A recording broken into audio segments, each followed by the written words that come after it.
Olá, acompanhe agora a participação de mais um candidato à Prefeitura de Hortolândia aqui nas sabatinas realizadas pelo Grupo O Liberal de Comunicação. O convidado hoje é Fernando Ladeia, que concorre pelo PSOL. Ele é o candidato mais jovem da região do Polo Têxtil, tem 29 anos. Ladeia é professor estadual e sociólogo. Entre 2005 e 2008, foi assessor do prefeito Ângelo Perugini. Esta é a primeira eleição da qual o Fernando Ladeia participa. Obrigado pela presença, candidato. Obrigado ao Liberal por fazer esse convite, por abrir esse espaço para a gente poder estar expondo as nossas ideias para a população, porque não teremos um debate, um confronto direto entre os candidatos, embora queríamos, mas aqui é uma oportunidade da gente conseguir colocar aí na internet, através do jornal impresso, um pouco das nossas propostas para Hortolândia.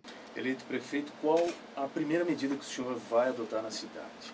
A primeira coisa que precisa ser feito em Hortolândia é o resgate do orçamento participativo. Um dos motivos de ter rompido com o prefeito Perugini foi exatamente a mudança de curso que teve, né? Eu fiz parte do PT, nós elegemos o prefeito Perugini em 2004, só que a principal bandeira que era daquele governo era o orçamento participativo. E o orçamento participativo foi fechado posteriormente, né? Então, aí está uma grande discordância do projeto que vem sendo tocado em Hortolândia.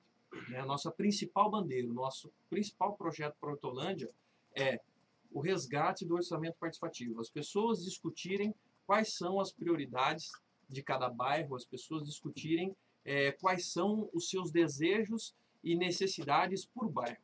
Eu sou morador da Vila Real há 29 anos, nasci e cresci na mesma casa, próximo ali à estação ferroviária. Só que eu, morador da Vila Real, tenho diferentes desejos, diferentes necessidades do que um morador do Jardim Amanda, do que um morador do Jardim Rosolém. E não sou eu, enquanto prefeito, que tenho que definir as prioridades na cidade. Quem tem que definir é a própria população. Então, o nosso primeiro projeto a ser colocado, e talvez o principal projeto, é discutir todas as obras da cidade através de orçamento participativo. Certo. Como que vai se dar a discussão com a população, a participação da população nesse assunto? Então, a prefeitura organiza assembleias por bairros, divide a cidade em regiões. A cidade já é dividida em 3 grandes regiões, que a gente chama a região do Rosolém, a região do Amanda e a região Vila Real, Nova Hortolândia, né? Que são regiões afastadas entre si e que têm população diferente, né? As pessoas pensam diferente nesses bairros. E as necessidades em cada um desses bairros é diferente, né? Uma das regiões que mais precisa de atenção hoje são as regiões que a gente chama da região da Vila Real. Por quê?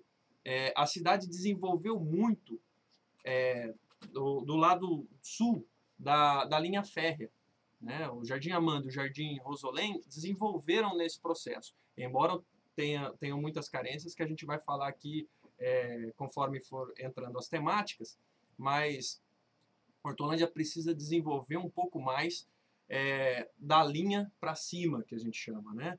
Porque a cidade só tem 4 passagens de um lado para o outro da linha férrea, né? E o lado de cá, que a gente chama o lado de cá da linha, o lado de cima da linha, não desenvolveu. Precisa de uma maior atenção nesse sentido. Inclusive no material de divulgação da campanha do senhor, está lá escrito que o senhor é o candidato que tem a maior capacidade técnica para ser prefeito da cidade. Gostaria que o senhor explicasse essa colocação. Eu coloquei isso porque é o seguinte, a história de Hortolândia passaram apenas 3 prefeitos, né? E por que eu coloco maior capacidade técnica? Porque eu me especializei para ser um gestor público. Diferente dos outros candidatos que têm formações distintas e agora saem candidato a prefeito, eu me especializei para ser o prefeito de Hortolândia, né? Eu sou professor de sociologia, sou formado em ciências sociais, e o meu tema de monografia, o trabalho de conclusão de curso, foi sobre emancipação, criação de novas cidades após a Constituição de 88, né, onde eu faço um estudo de caso do município de Hortolândia, o que levou Hortolândia a se emancipar. Hortolândia, não tem como eu contar a minha história hoje, minha história pessoal, sem falar da história de Hortolândia. Eu entrei para a política muito cedo. Se hoje eu sou candidato com 29 anos, é porque com 5 anos de idade, em 88, meu avô foi candidato a vereador por Sumaré. Na chapa dele de vereadores tinha um candidato que foi o candidato que virou o grande líder da emancipação, que foi o primeiro prefeito, né? E minha mãe, nesse processo, foi a primeira mulher a se envolver na comissão pró-emancipação. Era justamente um período que os meus pais separaram, minha mãe não tinha com quem me deixar, e começou a me levar para as reuniões, né? Então eu entrei muito cedo, com 5, 6 anos de idade, eu já estava envolvido no processo político da cidade, né? Daí eu fui me especializar, virei líder estudantil, fui cursar ciências sociais porque gostava muito de política e acho que o político tem que ter um preparo, não pode ser um profissional solto que de repente resolveu ir para a política, né, porque acredita que o político tenha um salário melhor que a maioria da classe trabalhadora. Para mim, o político tem que ser um cara por vocação e um cara profissional.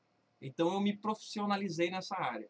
Eu me formei em ciências sociais, fui fazer pós-graduação em gestão pública na PUC. O tema da minha pós-graduação era governo eletrônico, indicadores de websites municipais, que eu acho que o grande mote para a gestão pública daqui para frente é o uso de tecnologia, né? A gente precisa começar a usar da tecnologia disponível para que a gente resolva os problemas, né? Se você pegar hoje saúde, se você vai marcar alguma consulta no centro de especialidades, ela é marcada num livro, como aquele livro preto, o livro ATA, né? Isso é um absurdo quando a gente está falando em era da informação, né? Você tem que agendar uma especialidade sem precisar se deslocar para um centro de especialidade. O PSF, o pronto atendimento, consiga fazer esse agendamento sem o cidadão precisar se deslocar até o centro de especialidades, por exemplo. E isso a gente faz com tecnologia, né? Usando a inteligência, reduzindo gastos da burocracia, do trabalho da prefeitura, que não precisa se utilizar muito mais de papel, né? Porque tem essa capacidade através da tecnologia de informação. Muito bem, vamos falar agora sobre educação. O Leonardo é quem faz o questionamento ao senhor. O candidato Fernando, dados da atual administração apontam que 30% dos alunos que cursam o ensino fundamental em escolas municipais, eles estudam em período integral. Eu queria saber se no seu governo o senhor pretende expandir essa iniciativa para mais e por quê? Olha, o projeto do ensino integral é muito importante, né? Sobretudo para a classe trabalhadora, que é quem precisa que o filho fique mais tempo na escola, geralmente o período que está trabalhando. Só que não pode fazer esse projeto da forma que está sendo feito, né? Por quê? Você cria o ensino integral, só que não dá condições para que isso funcione efetivamente, né? Quando eu digo condições, é o seguinte: tem uma lei federal que fala de 1/3 de hora atividade para professores.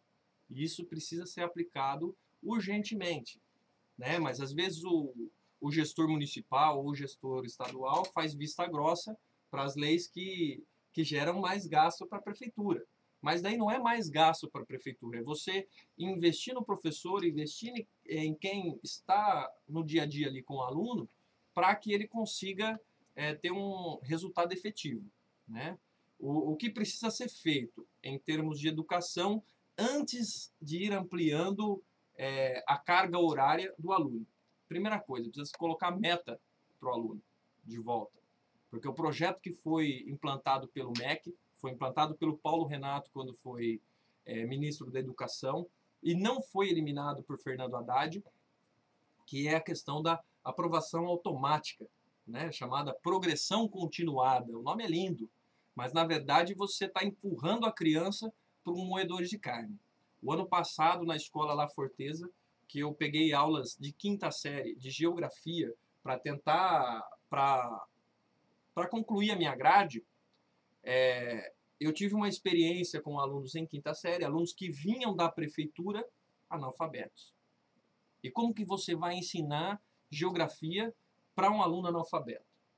Então, a primeira coisa que a gente tem que fazer, antes de ampliar esse projeto do ensino integral, que é importante, a gente precisa começar na base, que é o quê? Você dá o direito do aluno em refazer a série que ele tem deficiência, né? Que ele não conseguiu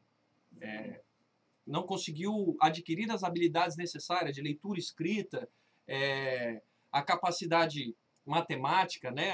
As operações básicas da matemática, que o aluno precisa de base para depois ir para o ciclo 2 do ensino fundamental.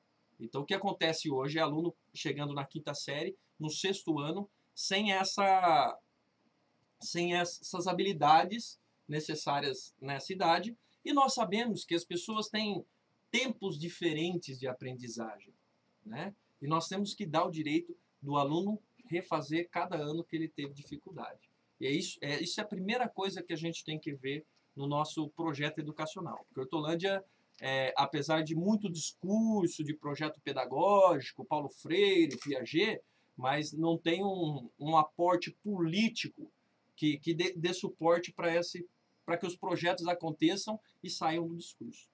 Seguindo na área da educação, candidato, a cidade possui hoje um déficit de aproximadamente 1.200 vagas em creches para crianças de 0 a 3 anos. Visando amenizar a situação, a atual administração compra vagas em instituições particulares. Eu queria saber como que o senhor pretende reduzir esse déficit. Olha, isso é um dos maiores absurdos que acontece, que é o Bolsa Creche.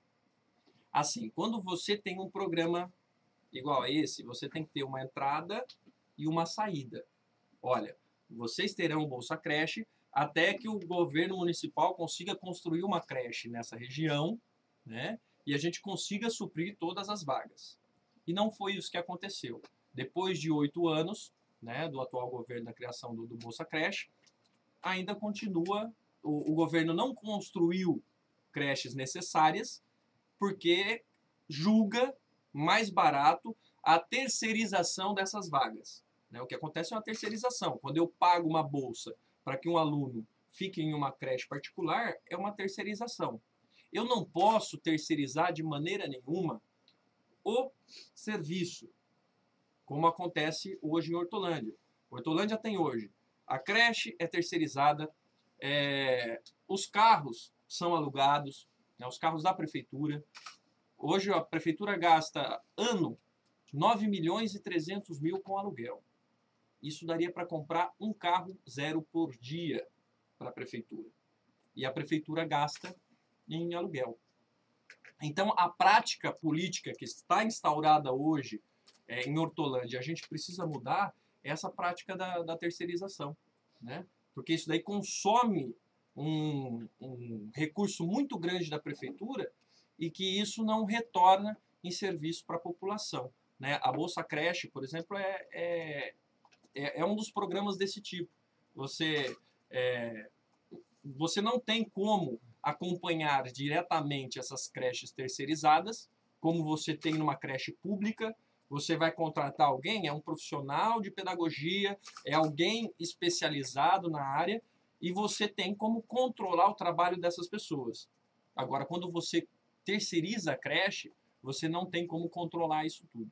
Qual a alternativa que o senhor pensa para reduzir o número de vagas? Nós temos que construir creche. Nós temos que construir creche, contratar mais profissionais na área de pedagogia, fazer um levantamento real de onde estão essas vagas, os locais que têm essas vagas. É lógico que são os locais mais periféricos da cidade que estão necessitando hoje de atendimento de creche, né? E ir lá implementar uma creche. A prefeitura tem orçamento para isso. A prefeitura tem dificuldade com o tamanho do orçamento que tem em Hortolândia. A Secretaria de Educação tem dificuldade hoje de gastar todo o dinheiro. Nos 2 primeiros anos do governo Perugini, por exemplo, foi apontado pelo Tribunal de Contas do Estado que não foram gastos exatamente os 25% destinados à educação, por falta de capacidade técnica de resolver isso daí, né? Nós temos dinheiro, nós temos possibilidades e nós podemos criar essas creches ao invés de estar pagando bolsa, né? Porque esse é um serviço permanente da prefeitura. Eu não posso terceirizar o que é um serviço permanente. Muito bem, agora sobre segurança. Candidato, mesmo no porte de uma cidade média, Hortolândia ainda não conta com uma guarnição do Corpo de Bombeiros. Nos casos de incêndio, por exemplo, precisa pedir ajuda das cidades vizinhas. Caso o senhor seja eleito, o senhor pretende criar uma guarnição municipal ou pretende continuar pedindo ao governo estadual a implantação da corporação? Então, isso daí é um projeto aí que a gente abraçou nessa campanha também, que é a criação do Bombeiro Civil Municipal, né? Um destacamento ligado à Secretaria de Segurança, especializado no combate a incêndio na cidade. Nós já tivemos grandes incêndios. O ano passado, por exemplo, uma empresa de solventes, Hortolândia tem grandes empresas hoje, uma empresa de solventes pegou fogo e não tinha condições da cidade atender aquilo. Além dos incêndios pequenos, né, que nós temos ali, queimadas, que precisam de atendimento mais rápido, né, que não tem como você deslocar o bombeiro de Campinas para atender Hortolândia para uma queimada, né, que Hortolândia podia muito bem suprir isso, através da Secretaria de Segurança, de um bombeiro civil municipal, junto com a Guarda Municipal. Inclusive, vem sendo feito na cidade um trabalho até interessante, que é o do bombeiro voluntário, né? Que o Sargento Melo, que é um sargento reformado do Corpo de Bombeiros, vem fazendo isso de forma voluntária, né? Mas a prefeitura tem que ter um projeto efetivo para isso, né? Nós temos uma cidade hoje com mais de 200 mil habitantes, com empresas de todo tipo, e nós não podemos ficar à mercê só de um bombeiro voluntário ou de um bombeiro que venha de Campinas. No caso dos recursos, que seriam recursos municipais para criar essa guarnição? Recursos municipais. Recursos municipais. Ainda em relação à violência, Hortolândia é a cidade mais violenta aqui da região do Polo Têxtil. Como é que o senhor pretende reduzir os índices de criminalidade? Olha, primeira coisa que eu não acredito que se melhore a questão da segurança aumentando o número de policiais. Isso precisa ficar claro. Porque quando a gente precisa colocar a polícia nesse tipo de situação, é porque a gente já perdeu o cidadão, né? Então a gente tem que melhorar como a questão da segurança na cidade? Através do incentivo municipal de esporte, cultura, né? O Hortolândia, por exemplo, hoje não tem um teatro, né? Hortolândia não tem um teatro. Hortolândia, se você quiser jogar futebol em qualquer campo da cidade, o campo está cercado, né? Porque só pode jogar futebol quem é associado à Liga Hortolandense, né? Esses dias eu estava andando num bairro lá e falei, gente, vamos gramar isso daqui, né? Vocês estão jogando futebol no Raspadão, fazendo um campeonato no Raspadão. Falou, não coloca grama aqui, porque se colocar grama, todo mundo vai ser proibido de jogar, né? Então, o nosso projeto de combate à violência é desenvolver as pessoas. O que acontece hoje em Hortolândia é que a cidade aumentou a arrecadação, a cidade trouxe investimentos, mas isso não foi distribuído com a população. Isso não reflete diretamente no bolso da população. Então você tem situações de extrema pobreza numa cidade que, ao invés de combater a desigualdade, ela vai aumentando esse distanciamento. Mas combater a violência pela educação leva um tempo considerável. Além disso, as cidades estão todas conurbadas. Então, por exemplo, quem é um criminoso de Campinas pode atuar em Hortolândia, enfim, isso ocorre em outras cidades também. O senhor não pretende aumentar o efetivo da Guarda Municipal? E a outra pergunta é em relação às câmeras. Vários candidatos que aqui estiveram apontaram justamente isso. Monitorar entradas e saídas da cidade também seria uma maneira de coibir a criminalidade. O monitoramento não é um projeto assim a ser... Não é nenhuma novidade, né? Eu não estaria trazendo uma novidade falando que eu ia colocar câmeras na cidade. A cidade já tem instalado equipamentos de câmera, a cidade já tem instalado wireless na cidade inteira, rede sem fio de internet, que pode ser colocado câmera em qualquer lugar. Então não é difícil, não estaria trazendo nenhuma novidade aqui para vocês, falando assim, ó, nós vamos implantar o sistema de câmera. A Guarda até já faz um pequeno monitoramento, né? Que o problema hoje não é o aumento, de guardas municipais, né? O problema hoje é que o cidadão, o jovem, que está nessa vulnerabilidade social, não tem espaços para extravasar essa energia que está alocada. A atual política colocada é a de fechamento de praças, né? A Praça da Igreja do Rosolém, que era um ponto onde a população, os jovens, iam se divertir, fecharam a praça e não abriram outros espaços, que era um problema que a Igreja Católica reclamou na prefeitura, e corretamente a igreja reclamou. Por quê? Porque ali era usado como banheiro.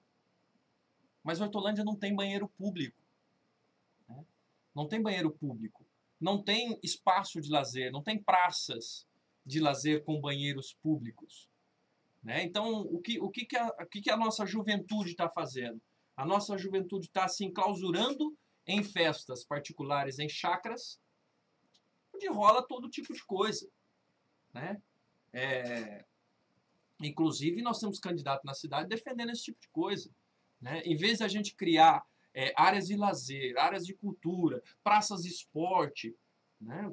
A gente vai assistir na cidade agora um processo político que serão gastos pelo menos uns 5, 6 ginásios poliesportivos para fazer a campanha, né? E a cidade não conta com esses ginásios poliesportivos.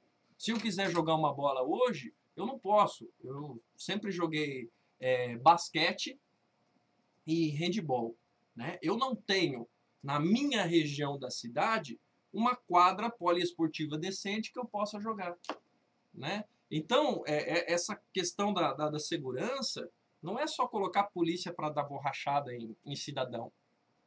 É você ocupar a mente. No popular a gente fala que mente vazia, oficina do demônio, né? O que acontece hoje é que nós temos uma juventude com grande energia para ser gasta e não tem uma política esportiva, não tem uma política de cultura, né? Eu sou ator, eu sou vice-presidente de um grupo de teatro em Campinas, porque Hortolândia não tem nenhum incentivo cultural, né, para o jovem. Eu tive que me deslocar para Campinas para conseguir participar culturalmente de alguma coisa, né? Agora os pequenos grupos estão se organizando, mas não tem nenhum incentivo da prefeitura para tocar esse tipo de projeto. Por exemplo, a lei de incentivo que trouxe empresas para a Hortolândia já prevê, não é nem criação, isso está escrito na lei. A lei obriga que as empresas deem essas contrapartidas que é dado pela prefeitura em incentivo, gastem Lei Rouanet, que é a Lei de Incentivo à Cultura, Lei do Esporte, Fundo da Criança e do Adolescente. Só que um grupo cultural ou um time, que a cidade pode ter times financiados por essas empresas, não consegue sozinho, né, não consegue bater na porta de uma grande empresa e falar, olha, você recebeu incentivos da prefeitura, tem como incentivar, apoiar o nosso projeto? Nosso projeto está aqui, né? E tudo que você apoiar desse projeto, você consegue abater nos impostos da própria empresa, né? O grupo sozinho não consegue, mas a prefeitura consegue fazer isso. Mas para isso tem que ter alguém na prefeitura que tem essa visão de desenvolvimento. A visão da gente ter um time de vôlei, um time de basquete, né, um time de futebol, financiado pelas empresas da cidade. E como eu digo, isso não é novidade, isso está na lei, só não é aplicado. É essa falta de capacidade técnica que eu digo no meu currículo, que nenhum desses prefeitos tem. Todos os outros candidatos, os 4 que já passaram por aqui, eles estiveram atrelados a algum desses 3 governos, né? E estão atrelados ainda. Então, o cara chegar aqui hoje e falar que vai resolver um problema que ele teve 8 anos para resolver e não resolveu, se isso está previsto em lei, se isso a pessoa tinha ferramentas para resolver, isso não vai passar do discurso. Em relação à cultura, o que o senhor pretende fazer, incentivar de alguma forma a criação de um teatro municipal que está previsto no seu plano de governo? Nós precisamos de um marco cultural na cidade. Né? Nós precisamos de um marco cultural. E eu acredito que o grande marco cultural da cidade seja a construção de um teatro municipal. Né? Por que esse teatro municipal? Hortolândia não tem espaço para shows. Né? O único momento que se tem shows na cidade é quando tem rodeio. Né? Então nós precisamos criar espaço de shows permanentes. E eu acredito que através do Teatro Municipal a gente consiga trazer shows, peças.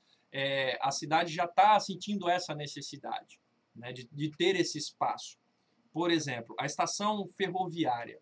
O governo atual anunciou que teria revitalizado a estação ferroviária, que é o grande marco, da onde começou a migração, né, para Hortolândia virar uma cidade. Anunciou no panfleto, mas não foi feito. Né? Eu apresentei para o morador, eles queriam tirar o morador, que foi o antigo chefe da estação, que tem um contrato com a FEPASA, que é um contrato da época da Companhia Paulista, né? Que hoje é administrado pela LL. Ele tem um contrato lá para morar ad eterno na estação ferroviária, porque ele era o chefe da estação, né? E hoje não pode, no projeto da prefeitura de restauro, não pode morar mais na estação. Né? Então ofereceram para ele uma bolsa aluguel de R$400, que você não consegue alugar nenhuma casa em Hortolândia por esse valor hoje. Né? Nenhuma casa de meio lote. Né? Então, o que nós propomos nessa questão de restauro da estação? Através da lei de incentivo, da Lei Rouanet, que consegue captar o dinheiro da empresa para a revitalização. Esse senhor é importante nesse processo, porque ele foi o chefe da estação, conhece toda a história da ferrovia. O filho dele foi maquinista. Né? Então é alguém que você não tem que tirar dali. É alguém que tem que permanecer dentro do projeto para contar a história da ferrovia para as pessoas que forem visitar. Né? E é assim que se faz política diferente. Né? Não tirando o cara. Não, eu preciso transformar isso daqui num centro de memória, então eu vou tirar o cidadão e transformar isso aqui num centro de memória. Não, eu tenho que incluir aquele cidadão naquele projeto cultural, que ele faz parte da memória da estação. Né? Então, a cultura da cidade precisa desse tipo de visão. Primeiro que nós precisamos de um espaço para trazer shows permanentes, um espaço para que a gente consiga trazer peças de teatro, né? E fazer uma série de possibilidades dentro de lei de incentivo, financiando os grupos locais. Muito bem, candidato. Falando agora sobre transporte, a dificuldade em circular pela cidade com o transporte coletivo é uma reclamação crônica da população. Né? Problema com itinerário, horário, enfim. O transporte público é uma prioridade do seu governo. O que é possível fazer para melhorar isso? Hortolândia tem 62 quilômetros quadrados. Ela é quadradinha assim. Então, você consegue resolver o problema do transporte com inteligência. Que é o quê? São 6 linhas hoje na cidade que demoram mais de 1 hora cada uma das linhas dessas. O que isso faz? Isso faz o ônibus ser demorado, isso faz os ônibus serem quebrados, porque passa por todas as partes da cidade, cada uma das linhas. Isso faz a tarifa ser mais cara.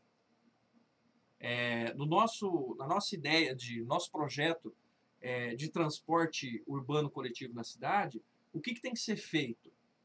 Você coloca linhas dos extremos da cidade, do Jardim Amanda para o centro, do Rosolém para o centro, do Boa Esperança para o centro, Recanto do Sol, Nova Europa para o centro. Então você tem linhas ali de 20 minutos. E através de tecnologia, bilhete único, não estou trazendo nada de novo, né? Bilhete único. Implantação do bilhete único, o cidadão consegue descer no centro da cidade e ir para qualquer ponto de interesse que ele tem. Então você faz várias linhas mais curtas, vindo dos bairros, você desce no centro e pega qualquer outro ponto de interesse na cidade. Você barateia o transporte, né, e deixa o transporte mais inteligente, porque a cidade territorialmente é muito pequena. Em relação ao transporte, focando agora a questão da mobilidade, Hortolândia também é a cidade que mais tem recebido carros nos últimos anos.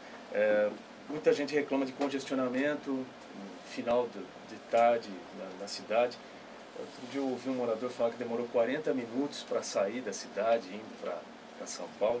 Enfim, o que é possível fazer? Quais obras estão previstas no seu plano de governo para poder melhorar a fluidez? Por que Hortolândia tem esse problema de fluxo? Sobretudo nos horários de pico. Ninguém entra, ninguém sai da cidade, vira um caos, né? Porque a nossa população continua indo trabalhar no setor de serviços em Campinas e os melhores cargos ainda são os moradores de Campinas que assumem na cidade. Então tem gente entrando e saindo nos horários de pico. Uma grande massa. Se você vê as linhas que fazem Campinas, às 6 horas da manhã, os ônibus saem lotados, né? Porque o fluxo entre Campinas e Hortolândia é muito grande, por conta do trabalho, do tipo de trabalho que se faz, né? Daí o que acontece?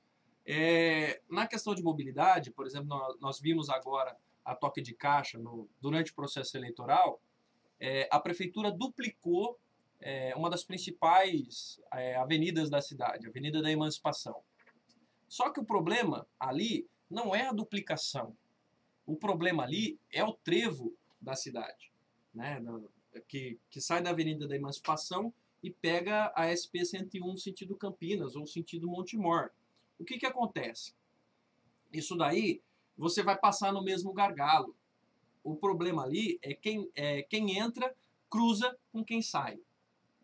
Né? Então você não resolve duplicando a avenida, porque a avenida cai num gargalo que é o trevo da cidade. Hortolândia é a única cidade que você vê construir um shopping no centro da cidade. Né? Shopping você não constrói no centro da cidade. Shopping você constrói na beira de rodovia, para você conseguir ter um fluxo maior. Né? Agora, você afoga o centro da cidade, que em horário de pico não dá para você passar no centro, porque você libera um shopping com vários interesses comerciais por trás disso, no centro da cidade. Né? Ainda numa área de manancial, numa área que brota água, esse shopping foi construído, porque você sai do shopping, você sai de frente com um pesqueiro, né? Então você acaba criando o problema em vez de resolver o problema. Né? O rio foi canalizado para que o shopping pudesse estar próximo do rio. Né? O Ribeirão Jacuba, que é o rio que deu inicialmente o nome da cidade, foi um rio que foi canalizado para que você tivesse pontos comerciais próximo do rio. Né? Para que você não respeitasse as distâncias previstas no Código Ambiental. Né? Que com a desculpa de resolver o problema da enchente na região central, e que não vai resolver com a canalização, muito pelo contrário, vai aumentar o problema das enchentes na região central, né? O rio foi canalizado. Né? É um dos grandes problemas ambientais. Aquela região tinha que ser transformada num parque ambiental. Né? Os 43 milhões que foram gastos de concreto para canalizar o rio deveria indenizar a população que mora à margem do rio, né?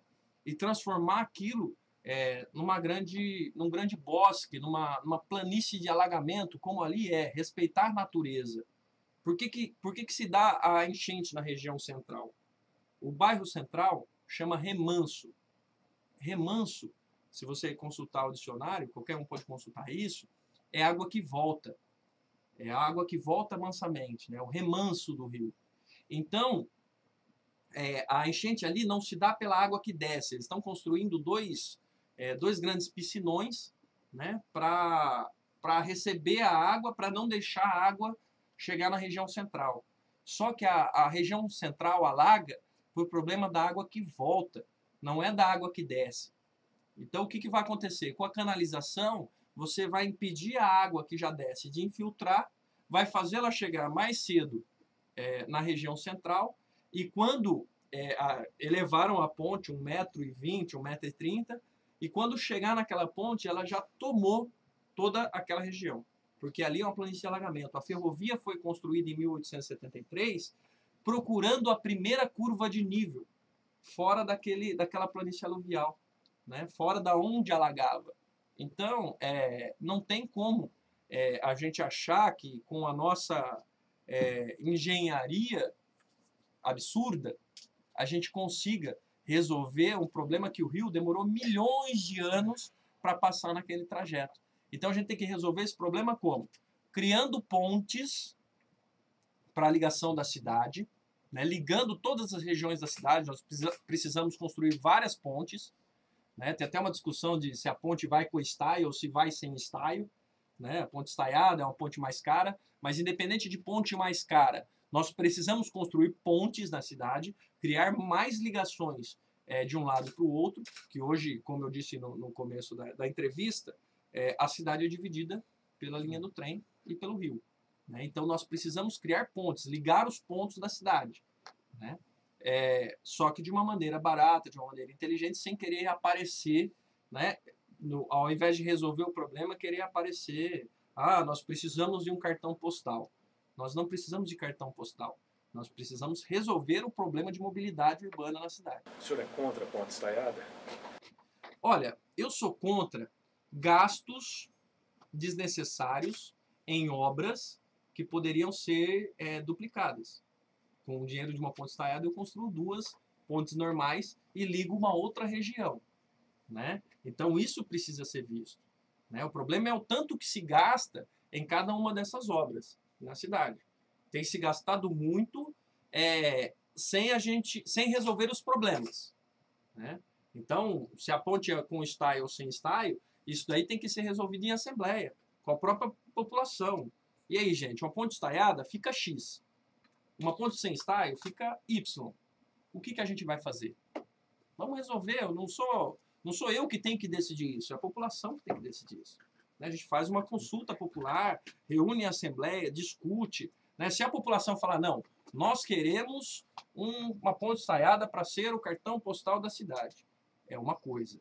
Agora, eu construir uma ponte estaiada, enquanto nós temos vários pontos que nós temos que fazer ligação da cidade, e mesmo ali na ponte do Sumarezinho, que precisa ser duplicada, né? E tem vários outros pontos na cidade que precisam de ligação e não tem. Eu acho um absurdo fazer uma obra desse tamanho sem rever essa questão em outros pontos da cidade.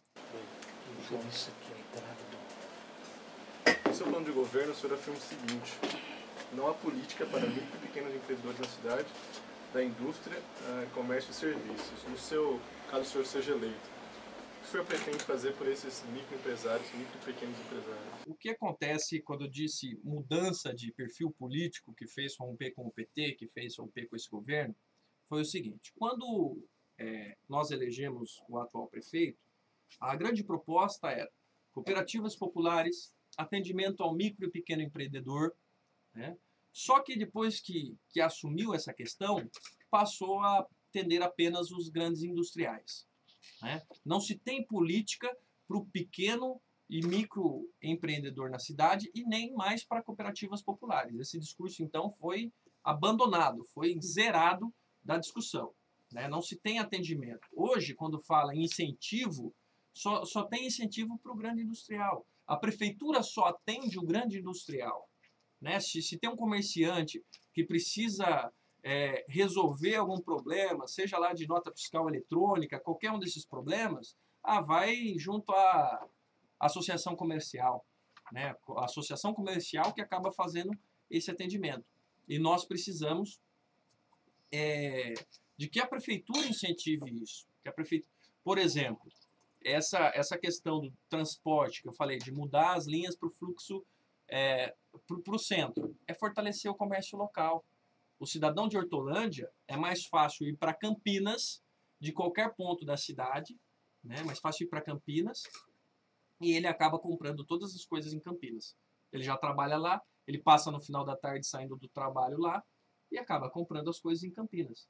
É mais barato, passa-se ônibus com menor intervalo nos bairros para Campinas, então eu vou para Campinas, eu não vou para o centro da cidade, né? E nós precisamos incentivar o comércio local, né? Incentivar a regularização do comércio local.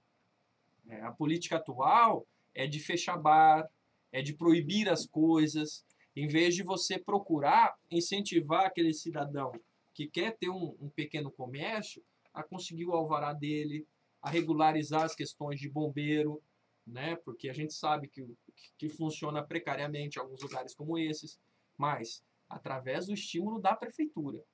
A prefeitura tem que estimular ele se regularizar e não simplesmente colocar um fiscal lá na porta e falar, você vai fechar esse estabelecimento. Muito bem, agora em relação ao meio ambiente. Candidato Fernando, pessoal, em 2011, Hortolândia foi a segunda pior cidade da região do Polo Têxtil no ranking do município verde e azul. Programa de incentivo à valorização e gestão ambiental criado pelo Estado. Entre os 645 municípios paulistas, Hortolândia ficou na posição 314. O que o senhor pretende fazer para melhorar esse índice e o meio ambiente na cidade? Hortolândia, apesar do seu crescimento industrial, Hortolândia tem uma vocação ambiental muito forte. Nós temos lagoas no município, nós temos o Ribeirão que corta o município e que esses lugares deveriam ser transformados em grandes parques ambientais da cidade, né? Hortolândia tem vocação para isso. Só que o que acontece hoje, por exemplo, eu acabei de denunciar aqui a questão da canalização do rio, né? Que é uma coisa que vai gerar um grande problema ambiental para a cidade, né? Foi feita uma maquiagem no entorno do rio, foi plantado grama, né? Foi colocado proteções para que ninguém caísse no rio, porque o rio virou uma canaleta, né? Foram colocadas proteções e foram plantadas palmeiras na beira do rio. Recentemente eu encontrei na rua o secretário de Meio Ambiente, eu falei, amigo, palmeira não faz nem sombra, né? Aquilo lá só serve para juntar bigato. Nós precisamos de árvores, se ali não, se é beira de rio, né? Se ali não passa nenhuma fiação, nós temos que plantar árvores que façam sombra, para a gente ter um parque, um local para caminhar com sombra. Não adianta eu concretar. Ninguém quer um rio concretado. As pessoas querem um rio funcionando, né? Nós precisamos parar água na cidade, porque Hortolândia é considerada, da região metropolitana aqui de Campinas, ela é considerada a cidade mais quente, porque não tem árvores na cidade, tem muito pouca árvore. Então nós temos que aproveitar esses espaços e trabalhar com inteligência. Não fica caro arborizar, né? Não fica caro arborizar um parque, você revitalizar o Jardim Amanda, por exemplo, tem uma lagoa enorme lá que pode ser transformado num parque ambiental, né? No decorrer dos anos, vieram dinheiro de deputado, né? Inclusive um deputado que eu acompanhei, o deputado Luciano Zic, enviou várias vezes verba para se investir na lagoa do Jardim Amanda, mas todos os prefeitos que passaram por aí fizeram vista grossa nessa questão, né? Fizeram vista grossa na questão ambiental. E daí querem fazer um discurso de que... E, inclusive, o nosso prefeito eu não sei se ele é ainda, mas foi o presidente do PCJ, né? Da bacia do Piracicaba, Capivari e Jaguari, né? Então, como você tem um cara desse porte respondendo por esse tipo de questão e na própria cidade dele não se tem um investimento forte na questão ambiental? A grande obra feita na cidade é a canalização do rio. Eu falo isso porque nós temos imagens do debate em 2008 que o nosso candidato do PSOL questionou ele e falou: eu vi uma placa escrito canalização do Ribeirão Jacuba. Isso procede? Ele falou: não, canalização não, nós vamos revitalizar. Tem uma grande diferença entre canalização e revitalização. E o que está lá hoje colocado é canalização. E canalizou de uma forma que só está faltando a tampa. Só está faltando a tampa. Muito bem, agora a respeito de saúde. Pergunta do morador lá. O autônomo Nelson Rodrigues, morador do Jardim Mirante, ele reclama da demora e da pouca eficiência nos atendimentos lá do Hospital Municipal Mário Covas. E questiona como resolver o problema. Você percebe que é um morador que mora próximo ao hospital. Né? Imagina quem não mora próximo ao hospital, que tem que se deslocar para ir ao hospital. Né? Nós temos um grande problema político hoje instaurado na saúde, né? Que é a questão de que o mesmo secretário hoje do governo PT é o mesmo secretário do governo PSDB. O governo PT se elegeu batendo no secretário do PSDB, mas hoje é o mesmo secretário. Né? Então, o problema em Hortolândia na saúde não é investimento. Hortolândia gasta 30% do orçamento municipal em saúde. E o mínimo previsto por lei é 15%. Gasta o dobro do mínimo previsto em saúde. Então, onde está o erro? Tem um problema sério de gestão na saúde. Né? Como eu disse, o agendamento ainda é feito em caderno no centro de especialidades. Né? O hospital que foi gerenciado pela Unicamp, que foi uma das grandes bandeiras políticas do governo que aí está, voltou para a mão de quem gerenciava antes. Né? Isso é um problema sério, porque uma instituição como a Unicamp, que assume a administração que a gente consegue assumir a administração de um hospital municipal, né? De repente você tira a Unicamp com quais interesses? Né? Com quais interesses? O problema de medicação, por exemplo, na saúde hoje, não é da não compra de remédios. É que remédios vencem nas prateleiras da central de medicamentos. E os remédios não chegam até os postos de saúde. Né? Como eu disse, da terceirização dos serviços municipais. Hoje, Hortolândia tem uma empresa terceirizada de plantões médicos. Uma empresa terceirizada de plantões médicos. Que é o quê? Faltou um médico, um outro médico cadastrado nessa empresa assume esse plantão. Né? Alguém que não é funcionário da prefeitura vai atender em nome da prefeitura. Só que quando eu terceirizo e o plantão fica mais caro para o médico, o que ele vai fazer? O que tem acontecido? Como não se tem tantos médicos assim, né, para a empresa terceirizada e para os órgãos públicos, o médico sai, ele falta aqui e vai dar plantão em outra cidade terceirizada. E daí o médico que faltou na cidade terceirizada vem dar plantão no lugar desse médico aqui. Então você troca 6 por meia dúzia e paga mais caro para uma empresa terceirizada. No nosso programa de governo tem o incentivo e o financiamento de bolsas de estudo em medicina. Que é o quê? Nós estamos precisando de mais profissionais. Se eu falar para você, olha, eu vou construir 5 hospitais lotados de médico, é a maior mentira a ser contada. Porque nós temos deficiência de pessoas com formação nessa área. Não dá para criar locais e não ter quem trabalhe dentro. Né? Então, a gente precisa financiar porque, primeiro, a gente resolve um problema educacional e social. Quando eu financio um morador da cidade para fazer medicina, eu estou resolvendo também a questão social na cidade. E coloco ele para pagar esse financiamento através do trabalho no hospital municipal, no posto de saúde. Né? Eu fui questionado, mas, candidato, isso é um projeto a médio e longo prazo. Sim, a gente tem que começar a olhar a médio e longo prazo. Porque alguém de medicina, no 5º ano ele começa a fazer residência, ele já começa a atuar junto com outro profissional, e só a partir do 6º ano ele começa a atuar mesmo como médico, né? Depois de formado no 6º ano. Só que o mandato do prefeito é de 4 anos. O mandato do prefeito não é de 6 anos. Né? Então, o resultado disso vai surtir para o próximo prefeito. Mas eu não estou preocupado só com o meu mandato. Eu não vou conseguir resolver os problemas todos do meu mandato.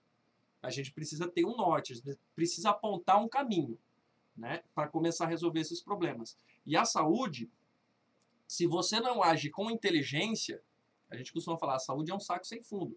Se você ir aportando dinheiro e não agir com inteligência, você vai gastar 60% do orçamento e não vai resolver o problema. Em relação à remuneração dos médicos, o senhor considera que é preciso melhorar isso para poder fidelizar os profissionais? Para qualquer profissional, sobretudo de área pública, precisa ter um estímulo para que ele venha trabalhar naquela área. Eu estava conversando lá fora agora sobre o meu salário enquanto professor da rede estadual. Só dar um exemplo. 25% dos profissionais da rede estadual de ensino ou não são formados na área ou não estão atuando nos locais que eles são profissionais, certo? E isso falta o profissional. Por quê? O salário inicial de um professor hoje é R$ 1.800, professor da rede estadual. O salário de um soldador em qualquer empresa em Hortolândia é R$ 3.500. Então você tem que ter estímulo para o cara estudar aquilo, para o cara ir trabalhar naquela área. Né? A gente sabe que medicina é desgastante, né? Assim como professor, assim como várias outras profissões que nós temos na área pública, e isso precisa ser remunerado corretamente. Né? Hortolândia hoje tem uma defasagem salarial, né? Que não foi revista progressivamente pelos governos que passaram. Né? Alguns cargos chegam a 40%, que inclusive o juiz deu essa causa para os servidores, que precisa ser revisto a reposição salarial. Né? Eu não estou falando nem em aumento, estou falando rever o que precisa, o que é legal, o que é justo, né? E que não foi revisto para várias profissões hoje dentro da prefeitura. Muito bem, falando agora a respeito de habitação.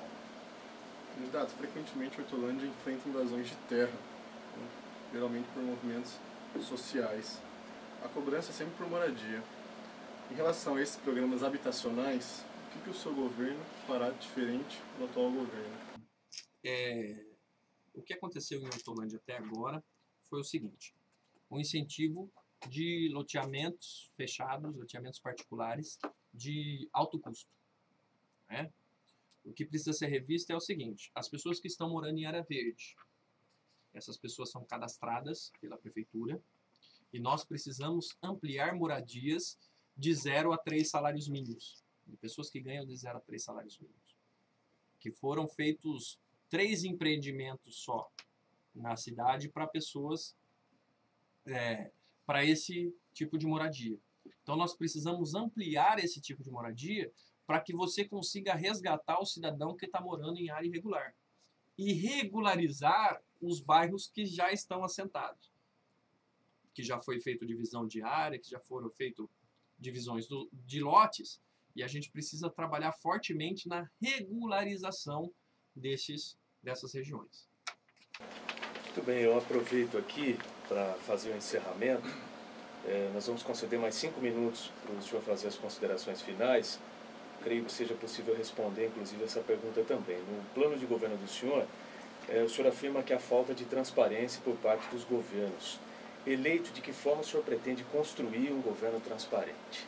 Bom, um governo transparente a gente constrói através de envolver a participação popular. Né? O orçamento participativo é uma forma de transparecer, do cidadão saber efetivamente quanto foi gasto numa obra, ele acompanhar a obra, se foi feito na qualidade prevista em edital, né? E conseguir acompanhar próximo da prefeitura. Nós temos tecnologias hoje, o portal de transparência é uma coisa obrigatória hoje, mas não adianta só planilhar recursos e as pessoas não verem de concreto o quanto que foi gasto, o que precisa ser gasto, quais são as prioridades, né? Por ser o prefeito mais novo, eu tenho essa capacidade maior com tecnologia, por exemplo. Eu me proponho a que as pessoas acompanhem o meu dia a dia através de Facebook e outras tecnologias colocadas, né? Saber o que o prefeito está fazendo. Porque o que acontece nos 4 anos é um distanciamento de quem está no poder com as pessoas, com os cidadãos, né? Que eles acompanhem, que monitorem, que eu coloque as minhas atividades, que eu publicize as minhas atividades através da internet para que as pessoas possam acompanhar, né? Eu já faço isso, né, na minha vida, no dia a dia. Estou fazendo isso na campanha, né? Antes de vir para cá, falei, estou indo para uma entrevista no Liberal, né? Então, esse tipo de coisa tem que ser usado, né? Essas ferramentas. A gente tem coisa barata para resolver problema de distanciamento entre o prefeito e o cidadão, né? Nós temos essa possibilidade, né? Aproveitando aí para fazer um fechamento, né? Agradecendo novamente o convite do Jornal Liberal, e sempre que depois, caso eleito prefeito, for chamado, eu estou à disposição, né? Eu acho que nós devemos isso para a comunidade, nós devemos isso, e isso faz parte da transparência, você se colocar para o debate, você permitir que as pessoas questionem, né? Essa é a nossa postura diferenciada. E dizer para os cidadãos em Hortolândia que eu não sou um iluminado, né? Eu não sou uma pessoa que vai resolver todos os problemas de Hortolândia, como eu já disse aqui. Mas a nossa campanha é a única alternativa diferente do que aí está, né? Do que está colocado. Todos os outros candidatos fazem parte de um mesmo bloco político, né? O único candidato diferente, o único candidato que traz propostas realmente diferentes é o Fernando Ladeia 50, e estou me colocando à disposição para ser o prefeito de Hortolândia. Fernando, eu gostaria que você explicasse uma coisa para finalizar. O senhor falou que é muito influenciado pelas concepções marxistas. De que forma que isso vai interferir no seu governo? De que forma ela apareceria no seu governo? Por exemplo, barrando o crescimento das terceirizações, né? Porque o foco do nosso governo é um foco social, né? O lucro do nosso governo tem que ir para a população. O lucro do nosso governo não pode ir para empresas terceirizadas. O que a gente produz para a maioria, para a classe trabalhadora, que é quem necessita realmente do atendimento público. Quando eu falo em melhorar a saúde pública, é evidente que eu estou pensando em melhorar a saúde pública geral. Mas quem vai ser atendido primeiramente nessa saúde pública de qualidade é o trabalhador, é quem produz, é quem faz a cidade crescer, né? Então, essa é a concepção marxista, né? Partido Socialista, não vai ter uma revolução socialista em Hortolândia, né?